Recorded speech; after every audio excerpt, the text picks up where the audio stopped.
নমস্কার বন্ধুরা, আমি লগ্নজিৎ। আমার চ্যানেলে আপনাদের সবাইকে স্বাগত। আজ 23শে মে, 8ই জ্যৈষ্ঠ। দিনটি হচ্ছে শুক্রবার। দেবতা হচ্ছে মা দুর্গা, অর্থাৎ ওনাকে স্মরণ করে দিনটি শুরু করবেন। এবার চলে আসি ওভারঅল দিনটা কেমন যাবে।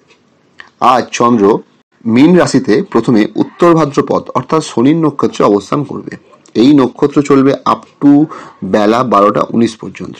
এরপর বেলা 12টা 20 থেকে রেবতী অর্থাৎ বুধের নক্ষত্রে চন্দ্র অবস্থান করবে।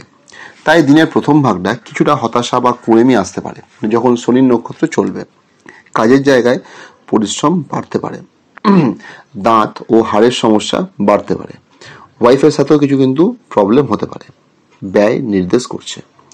এরপর যখন চন্দ্র রেবতী অর্থাৎ বুধের নক্ষত্রে প্রবেশ করবে বেলা 12টা 20 নাগাদ, আবার সেই সাথে বুধও বেলা 1টা নাগাদ মেষ রাশিতে প্রবেশ করবে। এই সময় আমরা কিছুটা দোটানার ভেতর মানে দিলেমার ভেতর থাকবো। কোনো ডিসিশন নিতে খুব সমস্যা হবে, কোনটা ঠিক কোনটা ভুল আমরা বুঝতে পারবো না। কিছুটা আমরা দ্বিধাবোধ করবো সব ব্যাপারে।